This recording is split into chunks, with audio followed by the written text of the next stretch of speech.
Magandang tanghali po sa ating mga kababayan at sa Malacanang Press Corps. Ito po ang kauna-unahang press briefing natin para sa taong 2022.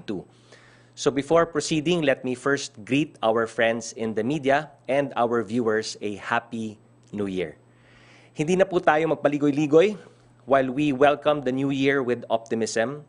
The reality on the ground is that the country is now at high risk classification due to the rising number of COVID cases. Nitong huling linggo ng Disyembre, patuloy na nakapagtala ng pagtaas ng bilang ng mga kaso ng COVID-19. Nasa bansa na ang Omicron na 4 na beses na mas nakakahawa kumpara sa Delta variant. Dahil dito, ulitin po natin na dapat isapuso ang mask, hugas, iwas, ventilation, at bakuna. Iwasan din natin ang super spreader events tulad ng Pista ng Itim na Nazareno, Pista ng Santo Niño, Sinulog Festival, Dinagyang Festival, at Chinese New Year. Manatili na lamang sa pamamahay para iwas sakit at iwas hawaan. Umpisa natin ang briefing sa highlights ng sinagawang Talk to the People kagabi. Inatasan ni Pangulong Rodrigo Roa Duterte si Secretary Eduardo Año na mag-assign ng police personnel sa mga quarantine hotels.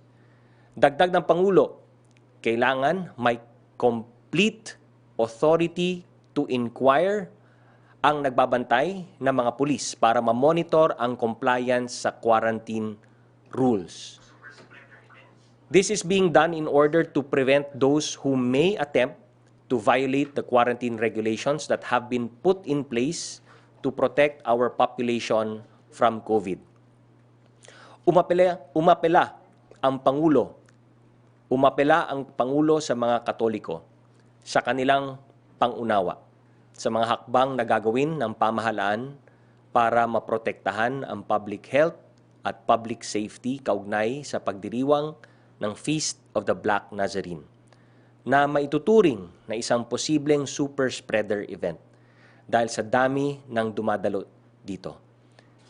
Kasama rito ang pagkansela ng mass gatherings tulad ng traslasyon o Black Nazarene Procession at pagmimisa sa loob ng simbahan.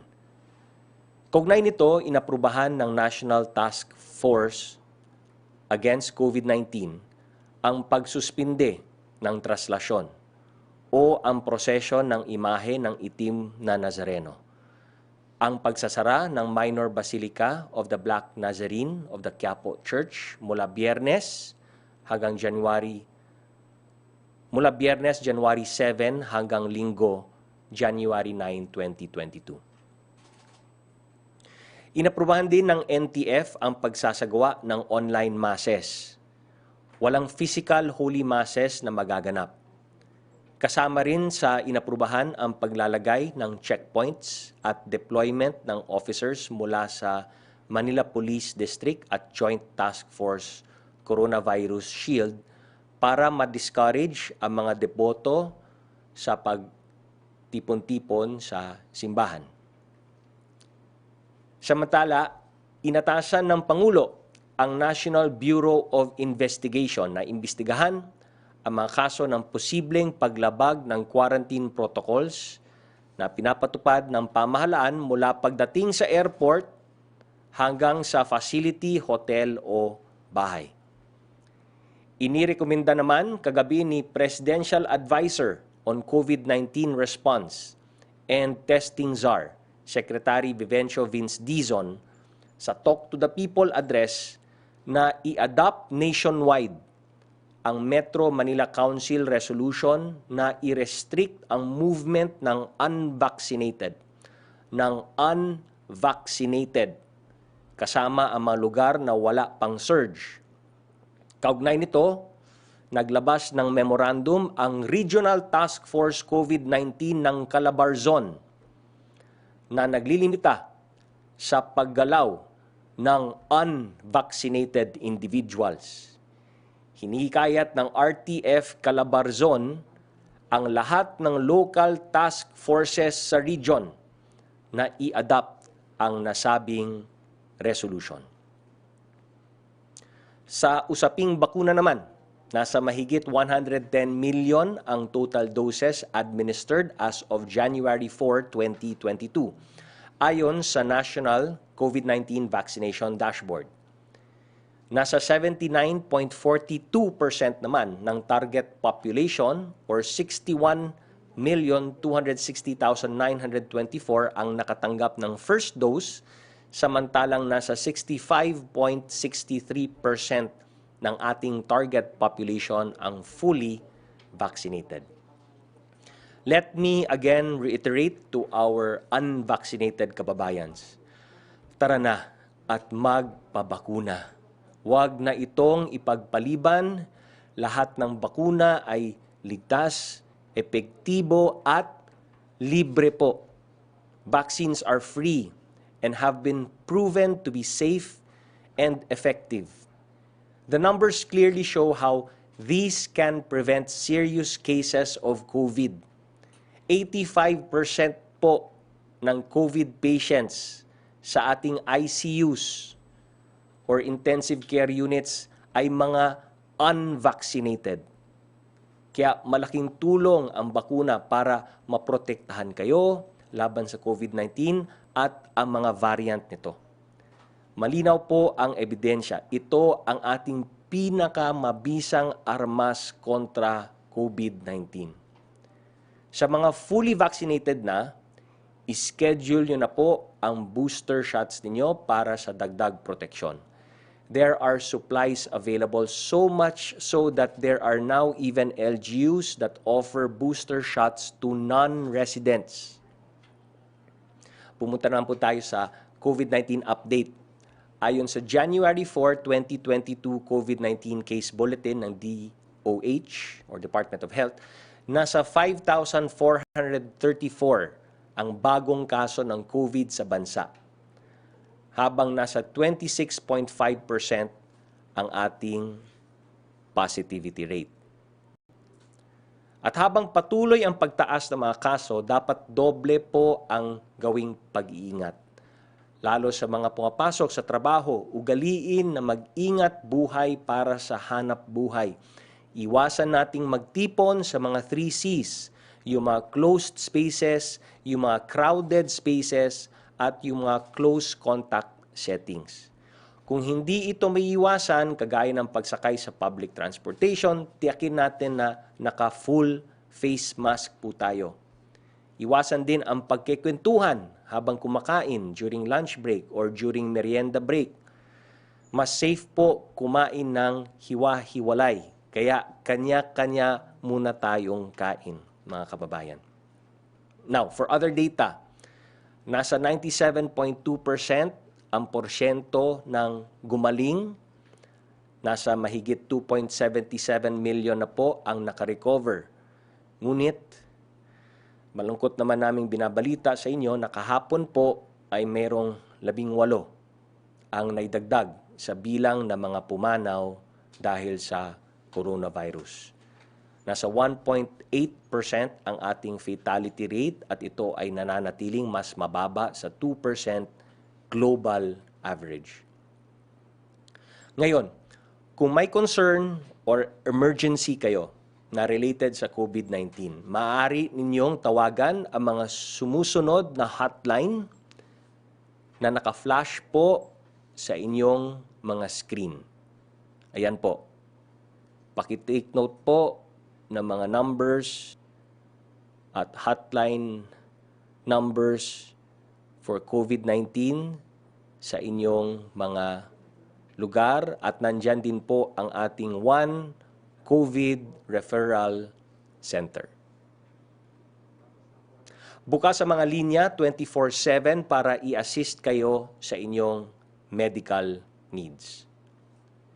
As for other data, tumaas po ang ating hospital care utilization rate.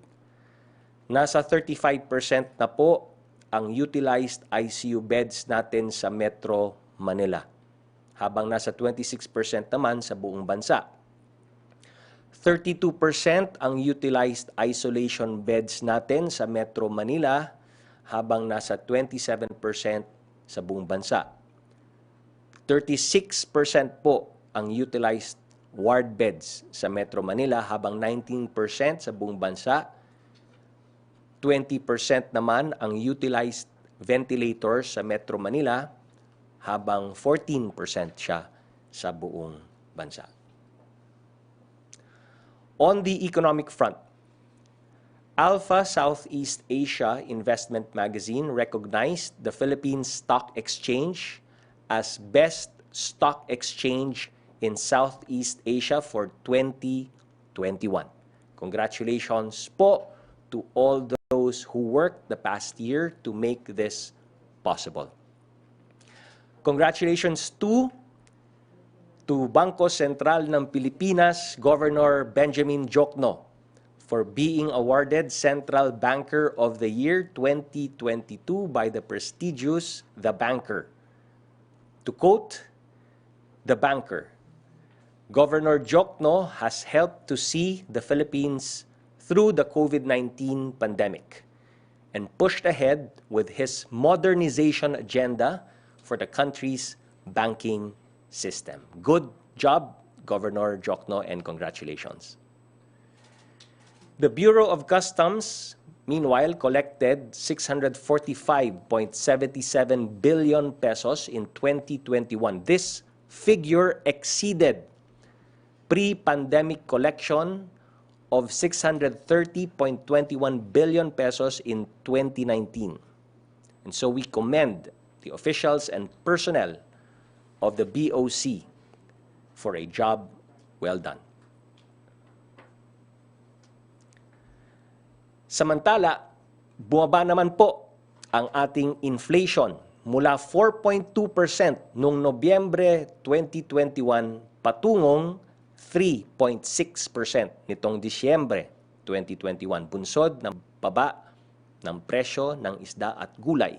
Ito ang pinakamababang inflation na naitala sa taong 2021.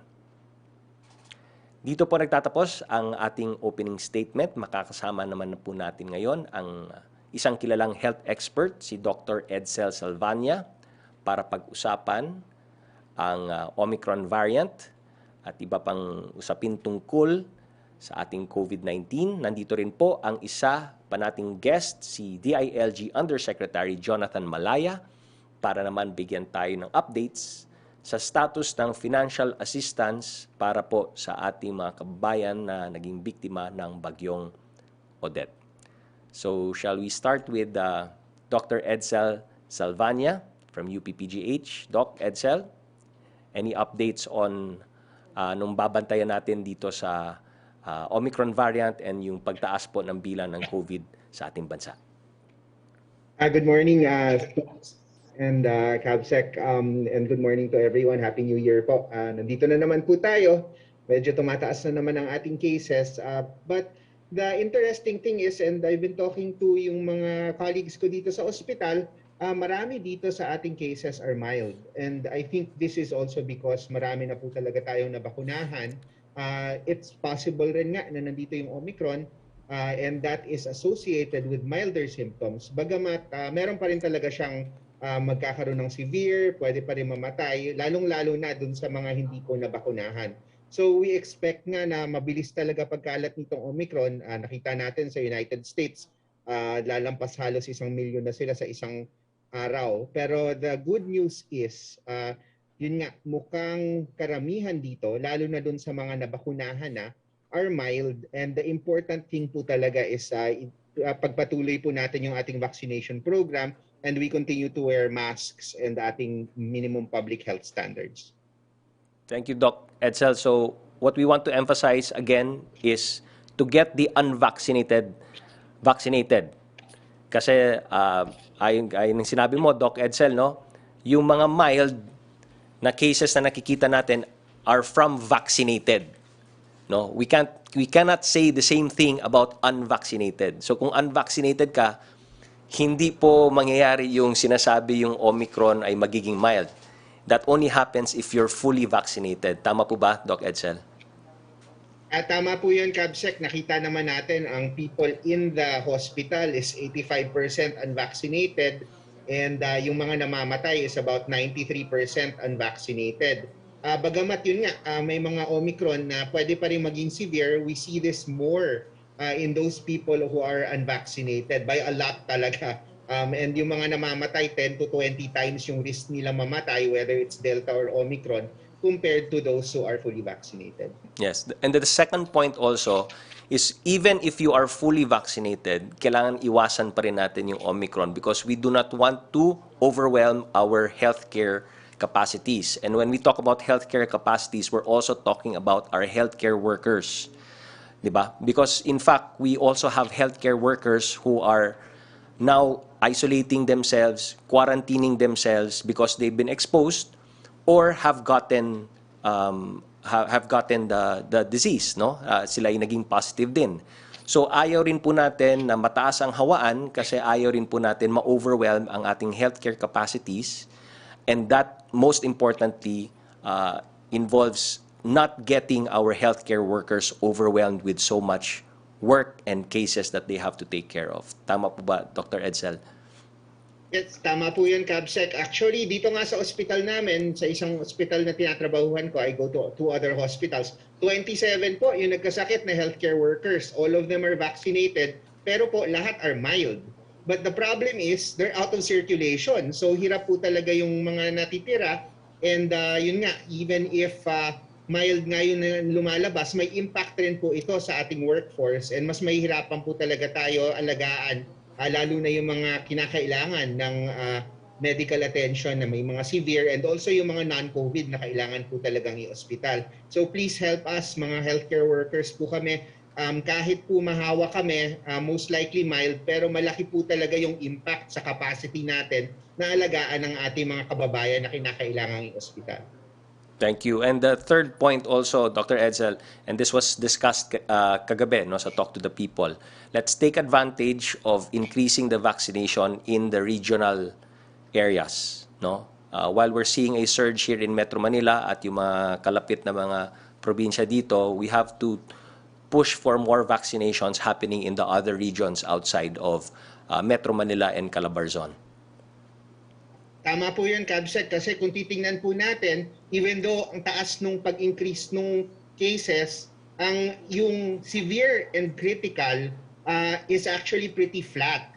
And the reason why tumataas talaga ng todo-todo yung ating healthcare utilization is because nag-a-admit pa rin kahit papano ng mild and moderate when in fact we can do home isolation or we can do facility-based sa mga PTMFs natin na hindi naman kailangan yung level of care na ginagawa sa ospital. So we have to triage properly. And of course, dun sa regions na mababa pa yung vaccination rate, we really have to catch up. We have to use this time para kung tumama na sa kanila itong Omicron wave, magiging mild pa rin kagaya nung nangyayari dito so far sa Metro Manila. Yes. So we'd like to emphasize again no, that in Metro Manila, the reason why we're seeing what we're seeing, meaning to say hospital care utilization is not increasing as steeply as the cases are rising, is because karamihan ng mga kababayan natin sa NCR are fully vaccinated. In fact, doing boosters already. We cannot say the same thing sa ibang mga regions, no? We're seeing sa Metro Manila mga 90%, 100% na vaccinated. Hindi yan the same vaccination rate that we're seeing in other regions. So we need to step up yung vaccination in other regions so that if Omicron or whatever variant goes and is spread dun sa mga regions, that we won't see an overwhelming number of cases happening in the hospitals. Kaya so tama po, Kabsec. Very important we use whatever time we have left to protect as many people as possible. And we continue to protect everyone and also yung healthcare workers po natin, supportahan po natin lagi. Thanks, Dr. Edsel. Please stay on board for questions from the media. Let's now go to Undersecretary Jonathan Malaya of the ILG to talk about yung pamamahagi po natin, Yusek, ng tulong sa mga severely affected nung Typhoon Odette. Yes, magandang hapon po, Kabsec Karlo Nograles at sa lahat po ng ating taga-subaybay and the members of the Malacanang Press Corps. Yes sir, magbibigay lang po tayo ng konting ulat tungkol sa updates tungkol sa pamimigay ng ayuda sa ating mga kababayan na lubhang naapektuhan ng Typhoon Odette. Meron lang po tayong konting slides, 2 slides na ipapakita. May I just request na ma-flash ito sa ating mga screen. Makikita po natin sa ating screen ngayon yung timeline ng ating pamimigay ng ayuda sa ating mga kababayan. Okay. Yes. So makikita po natin sa timeline na yan na nagsimula tayo nung December 29 ay nag-issue ng local budget circular ang DBM para sa pag-release ng pondo para sa mga nasalanta ng Typhoon Odette. At immediately thereafter, the next day, December 30, ay nagkaroon din ng pagpipirma and release of the Joint Memorandum Circular ng DILG, ng DSWD at ng Department of National Defense. At dito po sa Joint Memorandum Circular na ito, nailagay natin yung lahat ng guidelines na kailangan sundin ng ating mga implementing agencies for the distribution of the ayuda. Okay? So kumpleto na po lahat ng guidelines on the part of the national government at ang inaantay na lang po natin is of course yung distribution ng pondo nito sa ating mga kababayan. So as of Monday, we checked with the different LGUs at natanggap na po nila yung pondong nanggagaling sa local government, nanggagaling sa national government. So nasa kamay na po ng mga LGUs ang pondong ito at nagsagawa po tayo ng orientation regarding the distribution para maipaliwanag sa mga local government units kung ano yung mga pamantayang kanilang kailangan sundin sa pamimigay ng ayuda. At binigyan po natin ng 15 days mula sa pagsisimula ng kanilang pamimigay ang mga LGUs na tapusin at kumpletuhin yung distribution nito sa kanilang mga kababayan. So ito po yung ilan sa mga guidelines natin. Again, it's 1,000 to every qualified individual, maximum 5,000 per family.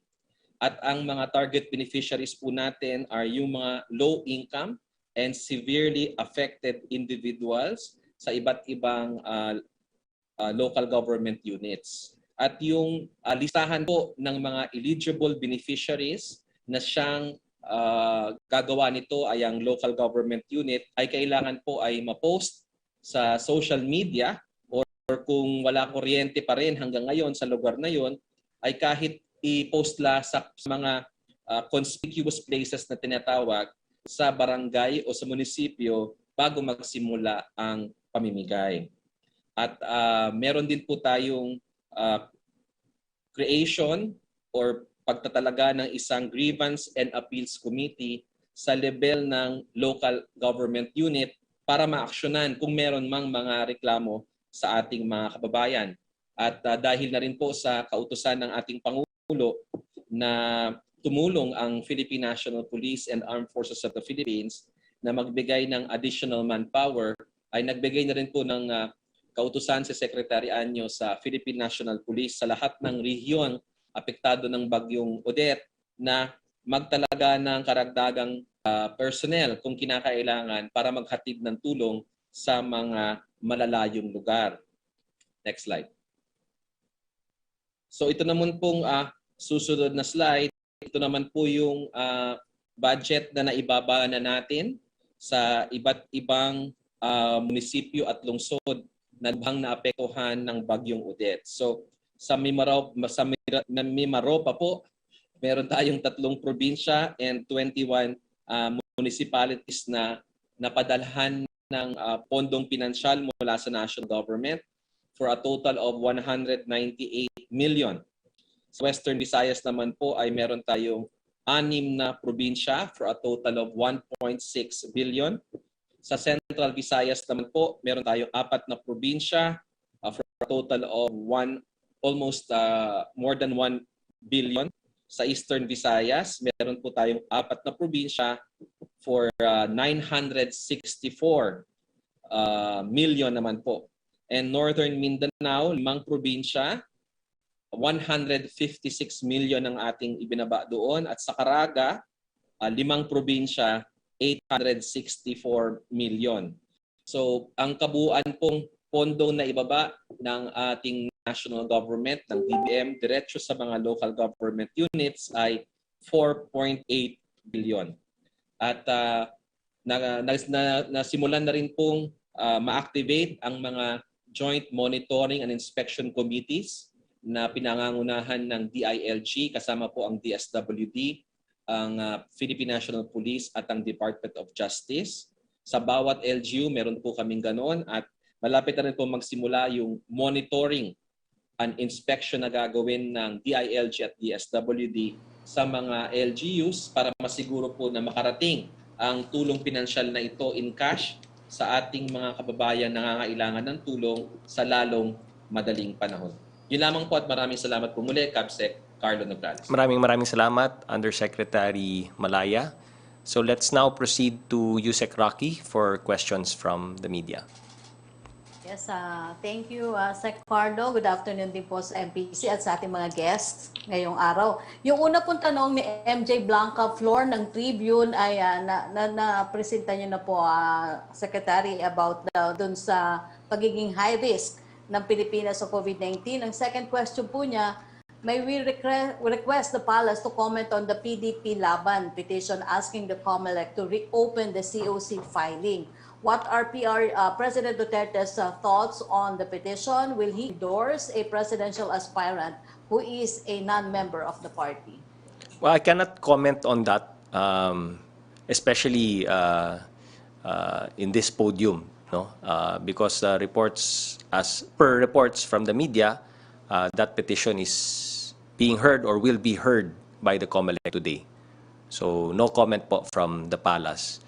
And then with regard dun sa high-risk classification, yes, based on our metrics and our parameters, any territory na mag-experience ng greater than 200% two-week growth rate ay ilalagay po natin sa high-risk classification.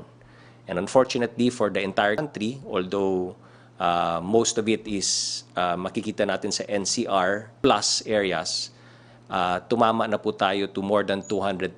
In fact, by the account of Secretary Tuque in the Talk to People kagabi, sinabi po niya, we are 448% po ang ating two-week growth rate. So, patuloy po ang panawagan natin dun sa mask, hugas, iwas plus bakuna, and in workplaces and business establishments, public places, good, better, best ventilation, kung maaari, the best type of ventilation that you can.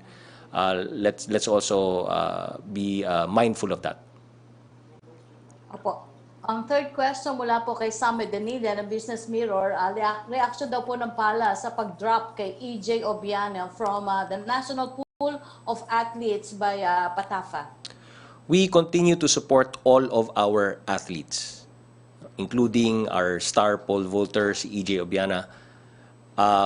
And we hope that whatever disagreements that he may have or between EJ and the Philippine Athletics Track and Field Association, hopefully they will all be threshed out.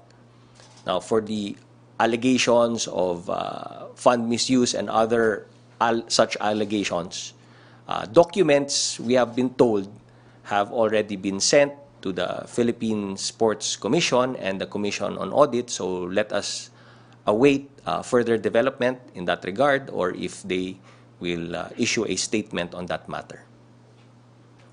Thank you, Secretary. Thank you. Let's go to Mela Lesmoras of PTV. Hi, good afternoon, Secretary Nograles at sa ating mga panauhin. Secretary Nograles, unahin ko lang po yung alert level system.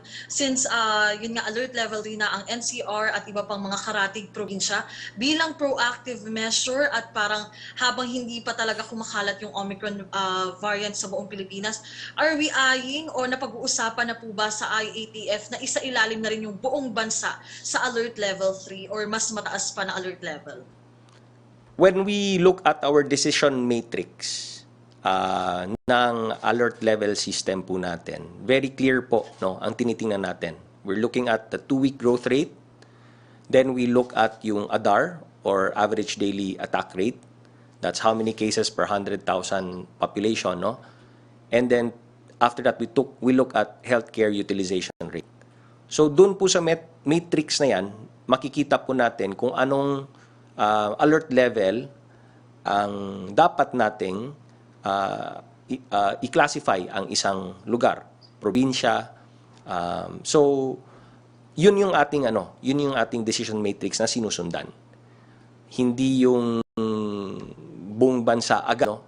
So kami sa IATF, we will not hesitate na pag ang isang probinsya, halimbawa, ay tumama doon sa mga parameters natin for alert level 3, then we will do it. That has been the kumbaga protocol and procedure ng IATF. Gaya ng sinabi namin, we will give the general alert level system classification every 15 days. So ngayon, yung January 1 to 15. But anytime we need to escalate the alert level for any province, we will do it, which is what we did, no?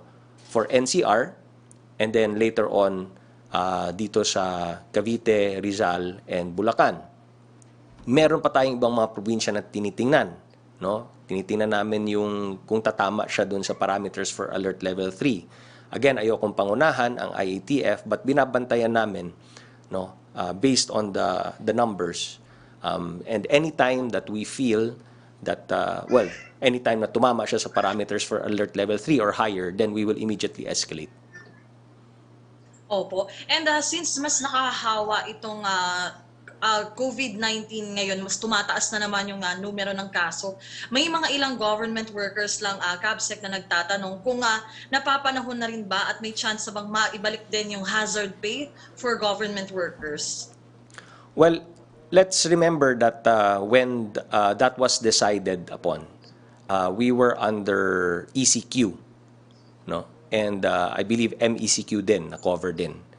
That was when yung malawakang lockdowns were being done.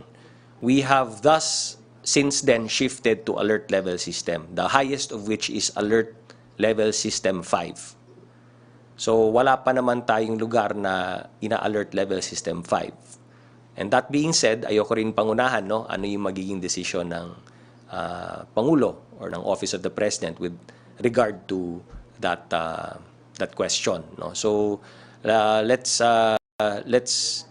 continue to monitor whatever developments there are, but again, this is not something that we would wish to happen. And when I say that, it's not just government, hindi lamang ang inyong national government, hindi lamang ang LGUs, gaya ng sinasabi ko, at sinasabi natin parati, it's a shared responsibility. Now that we're in alert level 3, for Metro Manila, Cavite, Rizal, and Bulacan, I think that is a signal to all of us to be extra careful, extra vigilant, and ang target dapat natin is not to elevate it even higher. And as much as possible, avoid that other areas become elevated as well. No? So, yun ang target natin. Yun ang objective po nating lahat. Opo. At panghuli na lamang, CABSEC, sa mga aktibidad lang ni Pangulong Duterte, may mga inaasahan pa po ba tayong mga aktibidad niya o pupuntahang lugar? At sa Talk to the People kasi, sabi po niya, dadalawin niya ulit ngayong January yung mga naapektuhan ng Typhoon Odette, bibisitahan niya ulit. Makakaapekto po ba yung tumataas na COVID-19 cases sa movement ni Pangulong Duterte? Tuloy-tuloy pa rin po ba itong mga aktibidad na ito? Well, obviously, first and foremost, we need to protect, no, the President, no? Yung kanyang safety, ang kanyang health, di ba? So nandun naman yung mga protocols and procedures na ginagawa. So as much as possible, we have to ensure, while ensuring his safety and his health, we also do not want to limit his movements, especially kung gusto niyang bumisita rin sa mga lugar, gaya ng sinabi niya kagabi, bumisita muli sa mga naapektuhan ng Typhoon Odette. At yung iba pang mga activities na gusto rin gawin ni Pangulo, no? As he's known to be very active president, and he wants to be always on the ground. He always wants to be with people. So we're putting the necessary protocols to protect him while, as much as possible, not limiting what he wants to do so that he can effectively govern as our chief executive. So the schedules, tingnan po natin, narinig natin kagabi, no, na gusto niyang bumisita muli sa mga lugar na tinamaan ng Typhoon Odette. And we are currently, kumbaga, planning his schedule. Okay, maraming salamat po, Kabsec Nograles, at sa ating mga panauhin. Maraming salamat, Mela. Let's go back to Yusek Rocky. Yes, thank you, Sec Karlo. Yun nung Pilanes Kapanti ng GMA News Online na tanong na po ni Melales Moras. Ang second question niya, would like to ask Pala's comment on this. CHR will pursue a creation of Human Rights Institute via legislation. Reaction daw po ng Palas. Yes, by all means, if they want to pursue legislation, then let them do so. I just like to point out din kasi na there was a reaction about bakit na hindi siya naisama dun sa sa budget, no? May I state that the reason being is that as per DBM, inclusion of projects in the national budget assumes first yung project readiness. No? Secondly, that may complete estimates on costing, complete details on manpower and manning requirements. And then, of course, tingnan din po ng DBM yung budget utilization ng agency. At tinitingnan din po kung it was requested in the first place. Meron tayong budget call na sinasagawa. Dapat dun po sa budget call pa lamang ay nire-request na po ito. But if pinapasok or ni-insert sa budget, but if it is deemed a rider, then we do not riders in the budget because the budget, as with any law, pinagbabawalan po yung mga riders. So it's much better if they pursue legislation separately from a national budget. That being said, I'd also like to point out that under the administration of President Duterte, the CHR's budget has been more than doubled. If we look at the records, from 439 million peso budget by the preceding administration in year 2016, the budget of the Commission on Human Rights has enjoyed annual increases since then. And so much so that the CHR's budget for 2021 was at 907 million pesos. So it's been enjoying an increase in their budget annually since the start of the Duterte administration. Opo. Secretary Karlo, itanong ko na lang po muna yung tanong ni Joe Montemayor, asking for confirmation na Laguna daw po is now under alert level 3. Any other areas po that are now under new alert level? We will be making the announcements. No, it goes through a process. IATF has to decide. IATF, by its very nature, is interagency. So dadaan po muna yan sa IATF, and then we will make the proper announcements. As of the moment, I have nothing yet announced. As per any development on any alert level system, so hintayin na lang po natin na or the IATF makes the proper announcement. Opo. Tanong po ni Rose Novenario ng Hataw, pahihintulutan na ba ng pamahalaan yung pagbabalik ng ruta ng ibang bus at jeep upang hindi mahirapan ng commuters at hindi magsiksikan daw po sa limitadong public transport para maiwasan ang pagkalat ng COVID-19? Hindi ba nakikita ng IATF na super spreader ang pinagdaraan ng kalbaryo ng mga obrero araw-araw para lamang makapasok sa trabaho at makauwi sa kanilang pamilya? As per DOTR, no, their report sa atin, sa IATF din, na sa jeepney routes in Metro Manila, operational na po ang more than 85% ng jeepney routes in Metro Manila. Ang railway lines po natin, 100% operational na po. Mas mabilis na rin po yung intervals ng mga tren natin ng MRT3 dahil mas bago po at mas napabilis na rin po ang takbo ng mga tren natin, no? And remember, the DOTR announced also that we have increased public transportation capacity to 70%. 70% na po. That being said, ang LTO, LTFRB, MMDA, and our Philippine National Police continue to do everything to ensure that lahat ng mga health protocols sa ating public transportations ay lahat nasusunod, no? With regard to bus terminals, which I think is one of the concerns ng ating riding public, that is something that is being actively debated upon and discussed in the IATF. Meron tayong sub-technical working group that is also concentrating on that concern. At hintayin na lang po natin, no, ano yung maging decision ng IATF on that matter. Thank you, Secretary Karlo. Thank you, Yusek Rocky. Let's now go to Trish Terada ng CNN. Hi, good afternoon, Sec Karlo, and to our guests, to you, Sec Rocky, as well. Sir, dun lang po muna ako. First question could be about testing because ngayon nga po, dumadami yung cases. So, how does the government intend to ramp up or improve po yung testing capacity natin? Will the IATF push for yung recommendation po ni Dr. Wong to expand the use of home use, or he's encouraging the use of home use of antigen, and in a way pinagtitignan din po ba natin yung lower COVID testing prices? Yes. So under the discussion, the current discussion right now, even in the IATF and with our health experts, is a wider use of testing, and we'll also need FDA also to chime in on that, no? As far as using home test kits, what home test kits ang papayagan ng FDA?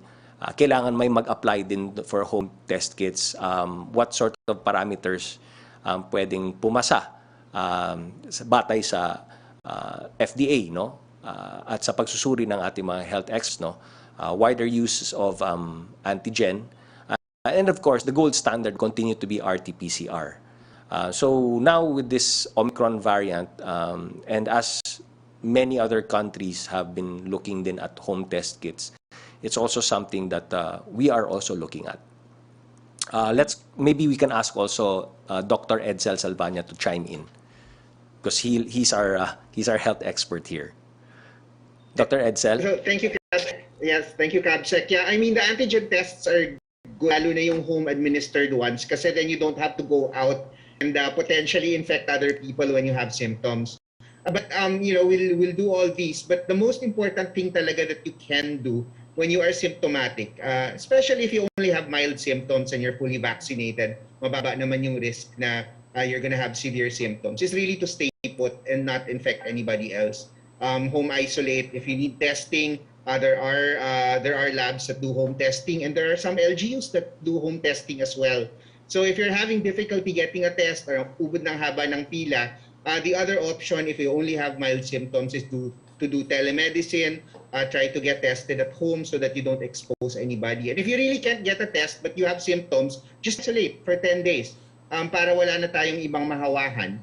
We'll do our best to really test, but the numbers are really staggering right now. Even the US is having huge backlogs among their states because so many people have symptoms. And whether you're tested or not naman, if you're fully vaccinated, chances are it's gonna go away on its own. And you just have to watch out for the warning signs. And of course, there's a lot of telemed available, and of course, the DOH hotlines. Mm-hmm. Thank you, Dr. Salvania. Sir, just sabay ko na rin din po yung question for you, because we're seeing reports of several people getting sick, and meron din pong reports na nagkakaubusan daw po at least ng mga branded na go-to treatments for flu or for whatever sickness we have, common sickness that we have. Where do we attribute this seeming increasing number of people getting sick, and how are we going to, how do we know if we should get tested already? Paano po natin siya i-differentiate from a regular flu, or kung possibly COVID, ano na tayo, candidate, sir? Yeah, that's really the problem. There's really no good differentiation among the symptoms. And in fact, 40% of Omicron is going to be asymptomatic. So that's why if you have exposure, better to quarantine. If you have symptoms, better to isolate.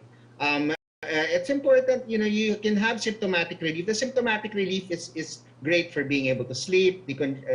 But they're not antivirals, so they're not going to add much in terms of how fast you're going to get better or not. There are generic equivalents. A lot of people like branded kasi, but paracetamol's been around for tens and tens of years. So it's not like it's a new drug. So the other generic equivalents, as long as they're FDA cleared, are just fine. But I think the important thing talaga is, again, yung isolation, because when we expose people, just because you don't have a test doesn't mean you can't get people sick, other people sick. And it is flu season, and we had a lot of people go around during the holidays. So whether it was COVID or kung flu lang or even sipon ubo, dadami talaga bigla yan kasi people were more mobile. So right now, the cases are high in the community and we know it's circulating. The best thing to do talaga if you have symptoms is to stay home. If you can get a test, great. If you can't get a test, as long as it's just mild symptoms, just stay home para wala na po kayong ibang mahawa. Thank you, Dr. Salvania. Sir, I'll just go back to Sec. Karlo. Sir, paano po natin plan i-address yung problem sa cost ng testing? Because it appears sa mga reports din po that a lot of people are hesitant to get tested dahil namamahalan pa rin po sa COVID testing. And at the same time, yung iba, takot naman magpa-test at takot na malaman na may COVID-19 sila. So maybe those two things, the cost and the fear of the people, how does the government intend to address that? I think we should listen to our doctors and our health experts, no? So again, just to remind, if you feel symptomatic, then the best thing to do is to isolate immediately, no? Immediately, let's assume that it's COVID. Then of course for testing, we can always ask the help of the LGUs. No, we're constantly also coordinating with the LGUs, and the LGUs are the ones on the ground. At sinasabi naman po namin na pag symptomatic at kailangan i-test, i-cover naman ng PhilHealth yan.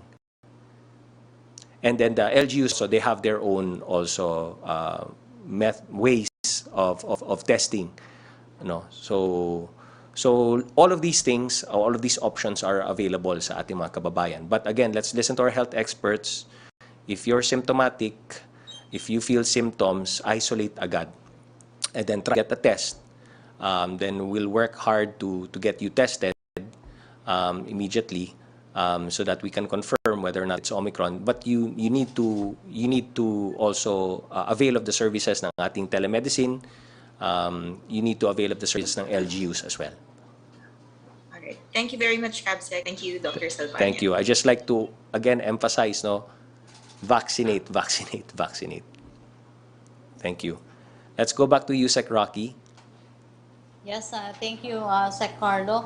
Tanong po mula kay MJ Flor ng Daily Tribune. For you, Sec. Malaya, if 2 policemen will be deployed to each quarantine hotels following President Duterte's directive, ilan in total ang PNP personnel who will guard the said facilities? Kakayanin po ba daw ng manpower ito ng PNP? Yeah. With the permission of Cabsec Nograles, sir. Yes, go ahead, Yusek. Yes. Ang atin pong numero ng mga quarantine facilities ay 297. No? Iba-iba po ang classification niyan. May mandatory quarantine facility, may stringent quarantine facility, at meron din for seafarers. So, 297 times 2, dahil sabi ng Pangulo ay 2, that means 594 police officers. So, kakayanin naman po natin ito, no? Meron po tayong tinatawag na Mobile Force Battalion, na nakatalaga sa NCR-PO, sa mga district, police district offices and mga police stations. At yung mga dati po nating kapulisan na naka-assign sa mga checkpoints, pwede rin pong i-assign ng Philippine National Police sa mga iba't ibang DOT and Bureau of Quarantine accredited quarantine facilities. So, hindi po mahirap on the part of the Philippine National Police to deploy this 594 police officers sa mga quarantine facilities. Opo. Ang follow-up question po niya, kailan daw po magsisimula yung enforcement, Yusek? Yes, actually nagsimula na po yung unang naging direktiba ni Secretary Anyo, yung random inspection. December 31 hanggang sa ngayong araw ay nag-random inspection po ang PNP Health Service at ang NCR-PO because instructions were already given by Secretary Ed Anyo.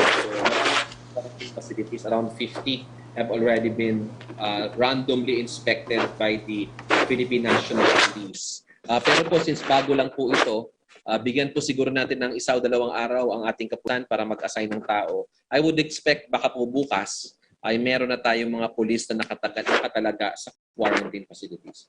Opo. Ang tanong po mula kay Jason Rubrico ng SMNI News for Ulat Malaya, will there be a timeline kung kailan dapat maipapasa ng mga Metro Manila LGU yung po daw kanilang ordinance ukol sa paglimit ng mga galaw ng mga unvaccinated? Kailan ba ang target na ma-implement ito sa Metro Manila? Okay, base po doon sa MMDA resolution, tungkol dito sa regulating the mobility of unvaccinated individuals na alinsunod din naman sa IATF resolution, ay they urge the different local government units to pass the respective ordinance. Pero wala naman pong nakalagay doon na petsa kung saan kailangan ay naipasa na yung ordinansang ito. Ang advice po sa amin ay merong tinatawag na uniform ordinance na dinadraft ngayon ang MMDA at ang Technical Working Group para ibigay sa iba't ibang konseho para ito ay maipasa bilang ordinansa. But I would think na given na sa alert level 3 tayo at kailangan na natin ito, ay siguro naman bibilisan ng mga iba't ibang konseho ang pagpasa nitong ordinansa. So baka po sa susunod na linggo ay meron na tayong makitang ordinansang na ipasa. Kasi syempre, that is a legislative process. Kailangan dumaan po yan sa proper procedure na nakasaad sa local government code. Thank you, Yusek. Thank you. Thank you, Yusek Malaya. Thank you. Secardo. Thank you, Yusaki. Thank you, Yusek Malaya. Let's now go to Pia Granada from Rappler. Hi, good afternoon. Very quickly before my main questions, for Yusek Malaya, sir, yung 297 quarantine facilities, is this nationwide or just in NCR? Let me check, no? But kasi this is the list that was given to me by the Bureau of Quarantine. It looks like it's hindi ako nakapaghanda sa tanong mo. Okay, I have the list now. This is Metro Manila. It's Metro Manila. So we still have quarantine facilities outside of Metro Manila. So mas madami po ito. And the directive of the President is not limited to NCR. It's entire country. So we will also deploy police personnel in the quarantine facility outside of NCR. And we have enough manpower for that? Yes, we do. As I mentioned, there's mobile force battalions and mobile force units in every district, province, and region of the country. At doon tayo kumukuha ng mga additional na tao sa mga ganitong public health emergencies and disasters. All right. And then for Cabinet Secretary Nograles, sir, we already saw earlier that the DOT revoked the accreditation of Berjaya Makati Hotel. But given the President's remarks yesterday, he sounded like he was absolving all hotels from any legal liability when it comes to violations of mandatory quarantine. Sir, isn't this jumping the gun? And does this mean that other hotels will not be investigated, or even Berjaya Makati will not face any legal cases for the breach and quarantine by the woman? Well, first of all, cases have already been filed against personnel, the officers of Berjaya. No? Secondly, let's put context, no, in the President's statements in the Talk to the People kagabi. First context was in the light of the physical, the limits of hotel personnel to physically stop or enforce law.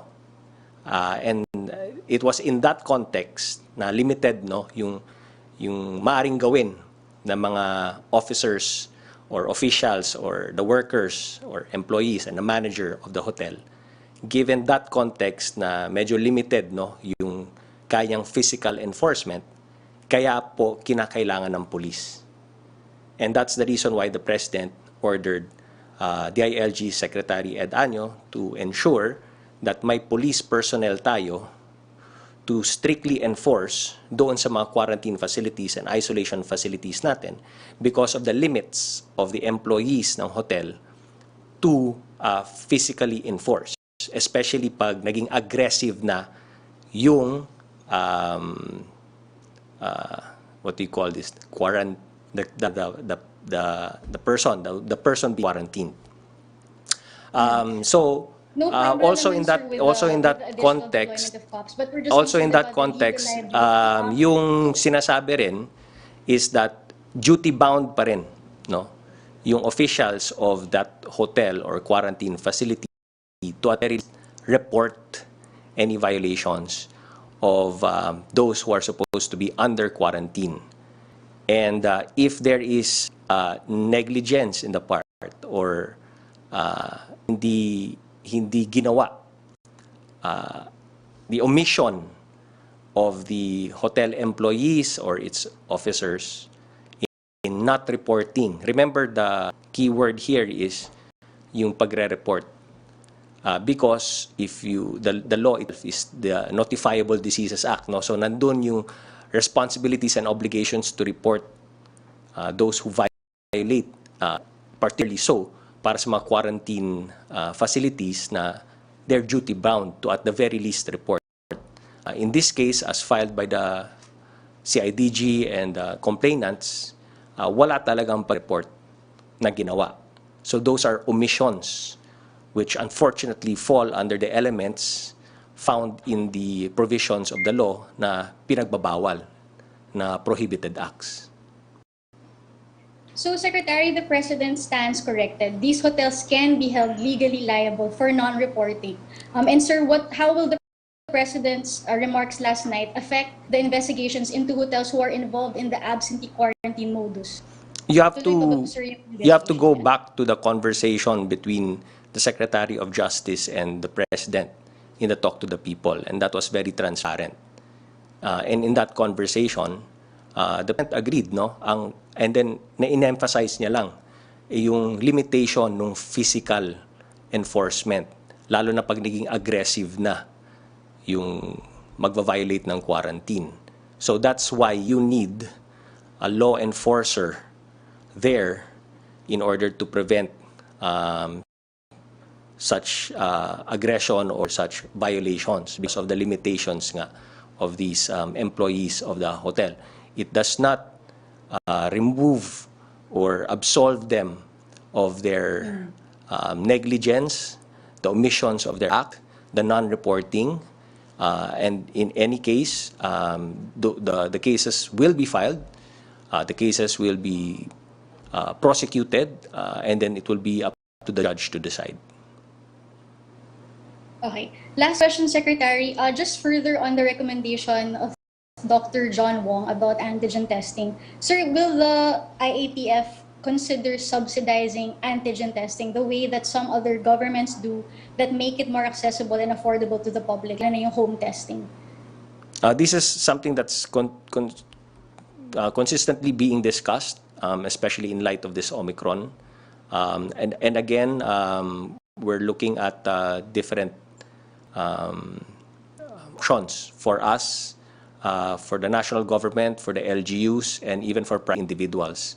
Again, it has to pass through FDA. FDA has to approve We have to have our health experts to chime in, just to make sure, no, and the reason for this is we have to make sure that the tests being used don't give false negatives or even false positives.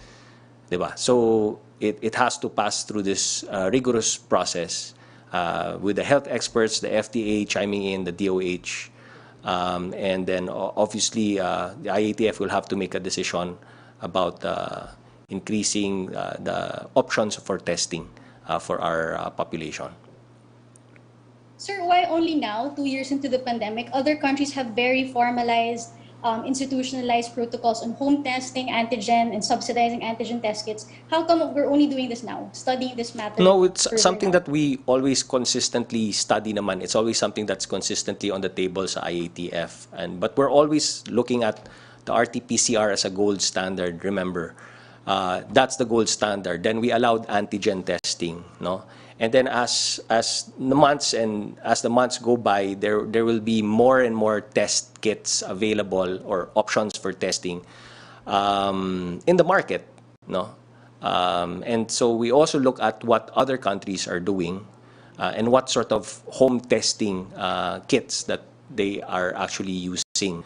But again, to put it again into context, it's still the RT-PCR that's a gold standard, number one.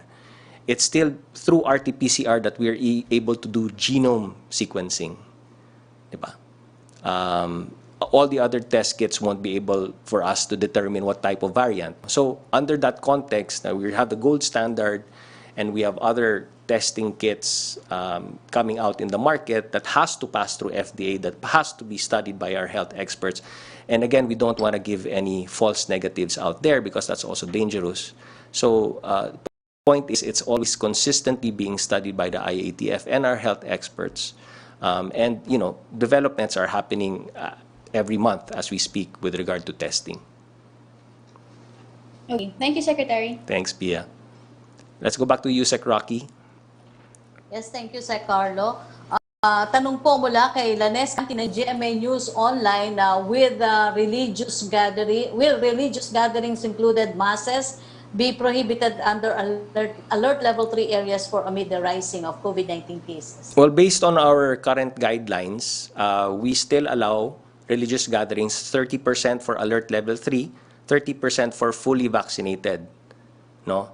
But again, the new development right now is itong ordinansa na ipapalabas halimbawa ng iba't ibang mga Metro Manila cities and perhaps even in Calabarzon and perhaps in other cities or provinces as well. Baka magpapalabas na rin sila ng mga ordinansa nila with regard to limitations sa movement naman ng mga unvaccinated.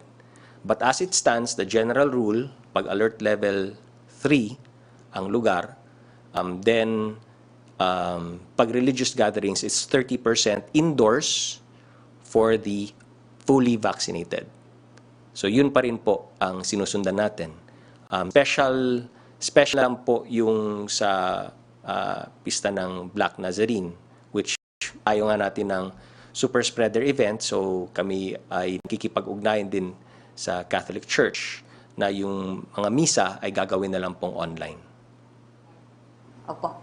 Tanong po ni Danes Kapanti pa rin, will the President issue an executive order regulating prices of self-test antigen kits as well as molnupiravir and Paxlovid to make them more cheap and accessible?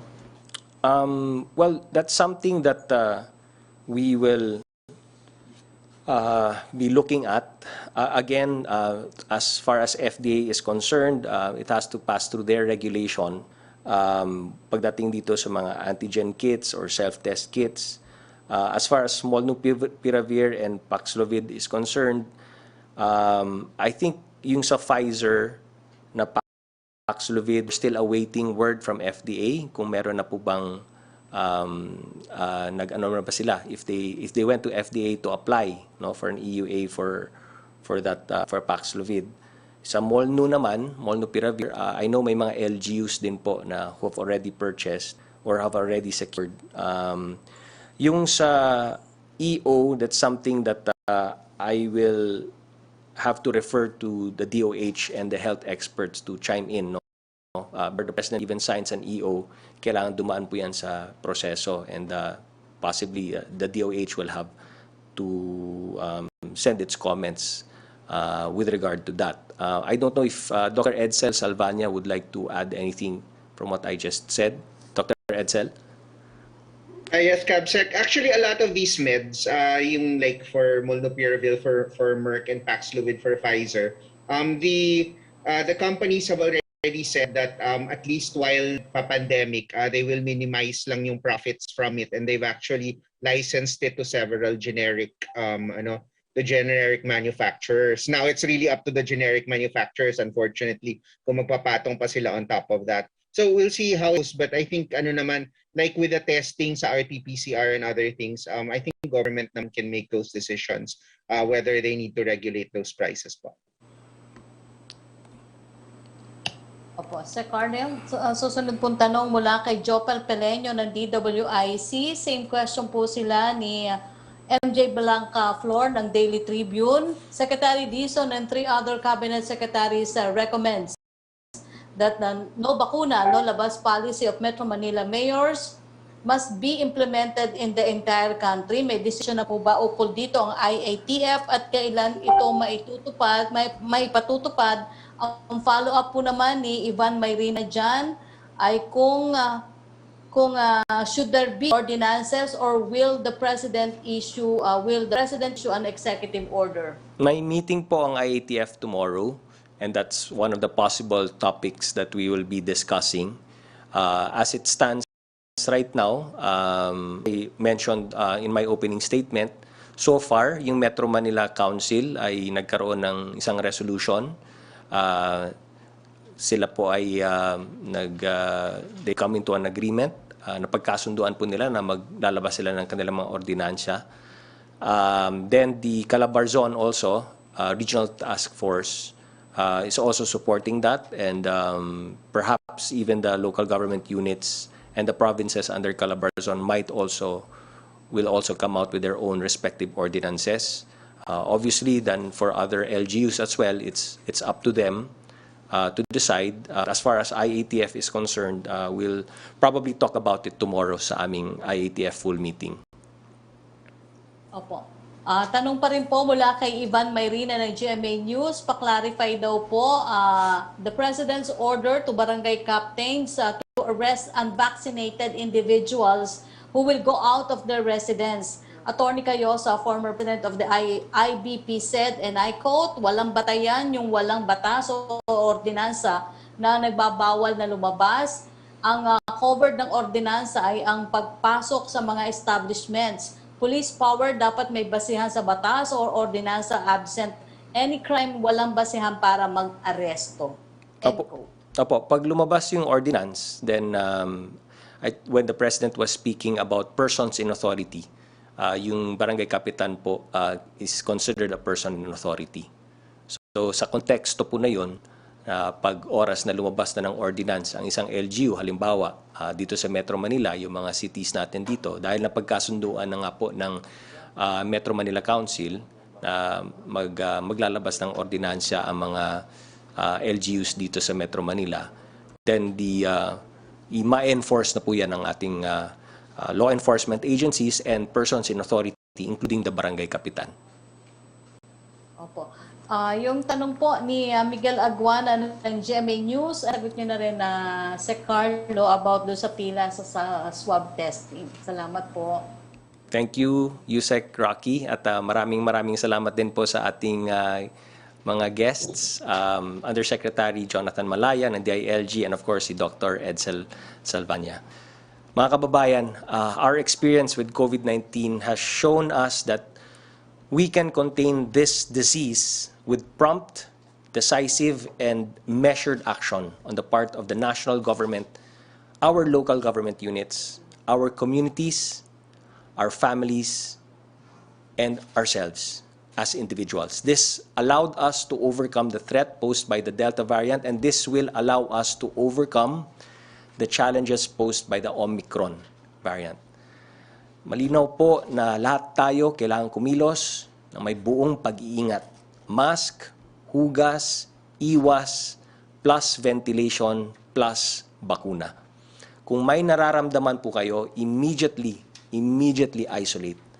Mag-home care kung kayo ay may mild disease, lalo na po kung kayo ay fully vaccinated. Ang mga simpleng aksyon ng mga ito ay may impact sa kalusugan ng ating mga kamag-anak, kapitbahay at komunidad. These choices, these steps, and these precautions matter. Piliin natin ang ating kaligtasan. Piliin natin ang ating kalusugan. Now, just as before, we need to be mindful of the welfare of others. Kailangan nating magtulungan at maraming salamat po.